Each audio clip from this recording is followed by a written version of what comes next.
Hey, Shakur, hey, I hope you doing what makes you tick. I hope you ain't doing all no extra shit. You don't need all that extra shit. You better be doing what make you tick. I remember when you went to one of Crawford's camp and you did one of his trainings and you know, a full camp and stuff, man, and one of his training programs and shit, man, got in the fight and you look like...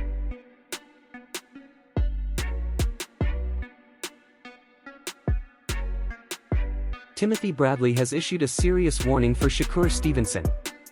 He believes Shakur is making a dangerous mistake while preparing for a fight against a powerful opponent like Teofimo Lopez. Bradley says this is not a small issue and it could cost Shakur the fight before it even begins. And everything, did that help you prepare for big fights like this? Definitely. Training since February. Absolutely. All right. Can I ask you something? What's up, man? You want to sign a contract to fight my little brother?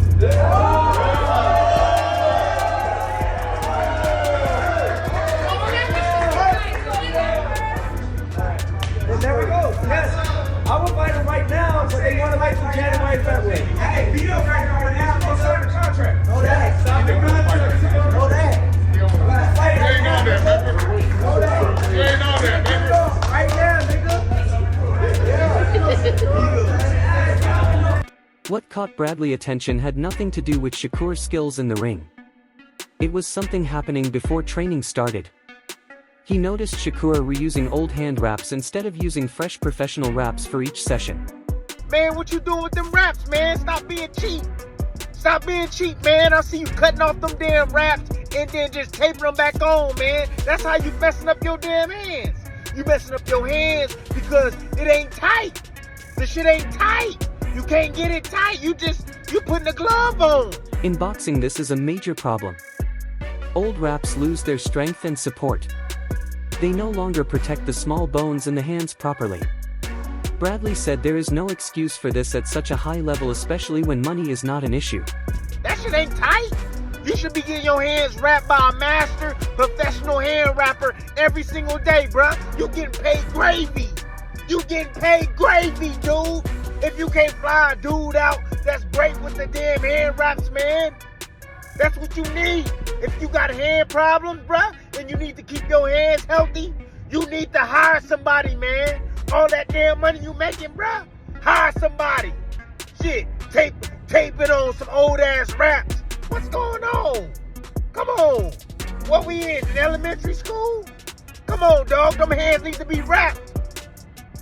You can't mess around and go into this fight with Teo. You can't. You cannot mess around and go into this fight with Teo and your hands is hurt, man. Shit, that's not gonna be a damn excuse. Hell no. This is a dude, man, Teofimo Lopez, bro. He been going at us. Yeah. And when I say at us, yeah, straight to our face, saying monkeys and bananas and all this shit. All this racist stuff, bruh. This is your chance to shut his ass up. This criticism matters even more because Shakur already has a history of hand injuries.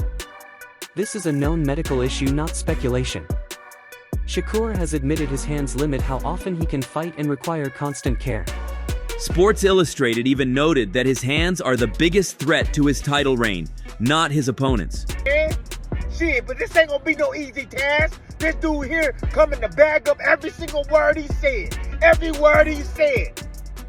And you get in there and you play, and your hands ain't right, bruh, and you ain't in there being a little bit of Pookie with a little bit of Shakur, but you gonna have to bring everything out against this dude, Teofimo Lopez, because he's coming for your ass in every single way.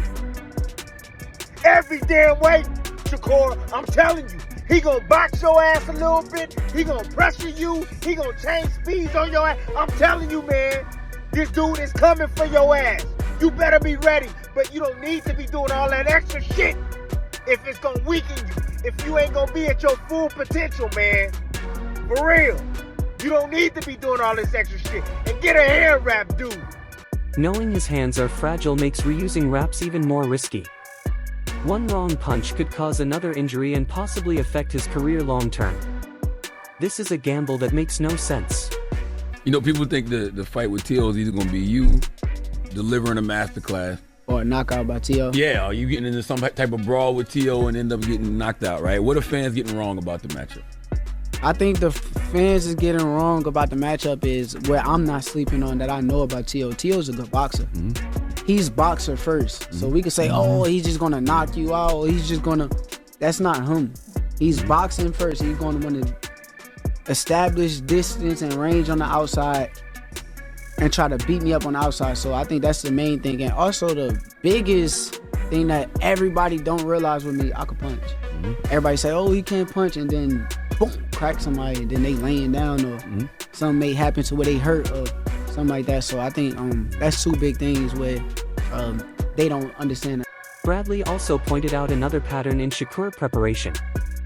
He sometimes moves away from what works best for him. Before the Edwin de Los Santos fight, Shakur changed his training routine and it did not help. Hey, Shakur, hey, I hope you doing what makes you tick. I hope you ain't doing all no extra shit. You don't need all that extra shit. You better be doing what make you tick. I remember when you went to one of Crawford's camp and you did one of his trainings and you know, a full camp and stuff, man, and one of his training programs and shit, man, got in the fight and you look like shit, man. You look like hell. That was that Nakatila fight, man. You was like, man, I done stuff I ain't never done before. All this stuff, man. You don't need all of that shit, man. You need to do what make you tick, man. I know this fight is big. I know you can add a little bit of something, but man, if you overworking yourself, man, and you ain't gonna be rested, man, if you ain't resting your hands, taking care of what you need to take care of, oh shit. Bradley fears the same thing could happen again. Big fights often push fighters to overtrain. For a technical boxer like Shakur, doing too much can hurt performance instead of improving it. This one, you don't have to answer. Okay. But I'm curious if you will answer it. Yes. Most overrated boxer right now. Most overrated boxer right now. You could go all time, I guess, if you wanted to. I'll just say it. I think Shakur Stevenson, who I'm going to be facing. I think he's overrated. I think so, yeah. He's been decreasing on his style. Yeah, but people amp it up like he's really got the goods. I'm looking forward to us finally facing in that square circle and really showing the world, but I'm really going to show. The opponent also matters here. Teofimo Lopez is not a calm or predictable fighter. The build-up has turned personal and emotions are running high on both sides.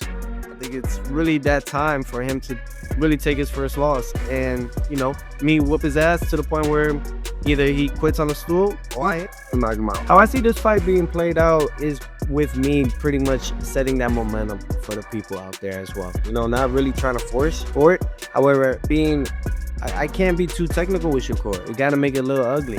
You gotta make it a little ugly. If you try to be too technical with Shakur, it could be too long of a weighted chess match. You know, certain people don't want to see that. They don't want to see pop shots. You know what I mean? They want to see good action. I have yet to see, and I think you could attest with me, I don't think we have seen Shakur face anyone higher than who he's gonna face next in that of me. So, you know, I definitely, you know, commend him at least for stepping up to the plate. But I think it's time. I think it's really that time for him to really take his first loss and, you know, me whoop his ass to the point where either he quits on the stool or I knock him out. You really believe that, you know, because everyone will say, oh man, Shakur is probably one of the best defensive fighters in the game. You really believe you can stop Shakur Stevenson? Yes. Bradley warned that fighting with emotion can be dangerous. Teofimo is aggressive and chaotic. If Shakur hesitates because of hand pain or doubt, he will be in trouble quickly. I think it's one of those matches where you're sitting there and you're saying, how good is Shakur Stevenson? You know, how good is he? I hear a lot of people talking about him, but how good is he? You know, he's already accomplished or is a 3-division world champion already, 126, 130, 135. He has a chance to be, what, 4-division world champion already in his career? Man, I mean, look, I think it's a great opportunity, but the fight just has to happen. You know, style matchup, you got a defensive wizard versus I don't want to say somewhat of a freak of nature. You know, let me get some props to Teofimo Lopez other than, you know, bashing. Yeah. The kid has, on his biggest moments, has shown up. He has. He beat Taylor. He beat Lomachenko when everybody doubted him. You know, and this is another opportunity that he likes. He likes these big old challenges. You know what I'm saying? To show up and defeat all the odds. So this is down his alley. Tio is very selective when he chooses to fight these men, you know. So we gonna see if according to his calculations, if this is the right move. We gonna see. Bradley said Shakur needs more grit and toughness in this fight, not just clean boxing. But that mindset only works if preparation is done the right way with no shortcuts. See, what Teofimo Lopez is, bro, he's a hell of an athlete, man. And he contort his body in different ways, in different times, you know what I mean, to create offense for himself.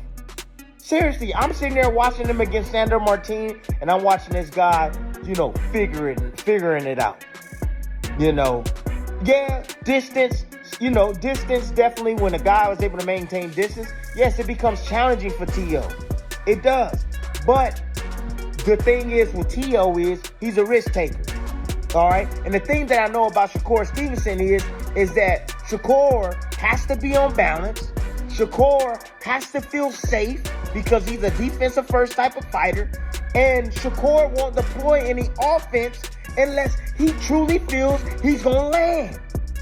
So with that being said, it's like Tio, when he's attacking you and he's coming from these weird, odd angles, Tio is not afraid to get hit with a shot.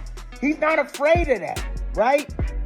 Tio can adjust his balance as he's attacking you. Adjust his punches as he's attacking you. So, you know, when Shakur is trying to step out on that line, right? When he's trying to get his distance, move left or right, you know, when he gets along the ropes, you know, or, you know, when he's stepping back, you know what I'm saying? Tio is going to be following. The message is clear. You cannot cut corners outside the ring and expect to be fearless inside it. Shakur has the talent to win, but talent needs proper preparation to succeed. It ain't gonna be easy. You know, this is a challenging fight. Shakur know this fight gonna be challenging, and that's the reason why he's taking it, because he wants to prove to everybody that he's the best or one of the best fighters in the world. Shakur ain't trying to hover at the pound for pound around the damn 8, 7. Tio ain't on the pound for pound list, but Shakur is. But Shakur ain't trying to hover around 7, 8. You know what I'm saying? Shakur want to be number one. Shakur trying to pass up Crawford. Shakur trying to pass up Inoue. Shakur trying to pass up Usyk. Shakur trying to be right on Bam's ass like, hey, I'm here. Yeah, with a win right here. Woo, man, come on. Yes, this gonna move him. This gonna move him up that damn pound for pound where Shakur wants to be. That's the reason why he's taking on this damn challenge right here. And of course, Teofimo Lopez, you know what I mean? He wants to fight Shakur because he wants to prove he's the best. Right now, look, everybody's been saying nobody can beat, well, I know I've been saying it, nobody can beat Shakur Stevenson. I don't think, it's very few guys that can beat this guy, man. Very few guys, man, that I think that may give him some issues, but not beat him, because it's hard to outthink this dude, right? If Shakur loses, people will blame many things. But if his output drops or he hesitates to throw punches, the reason will be obvious. This is a wake-up call. Now it is up to Shakur to fix the issue or risk everything when the bell rings.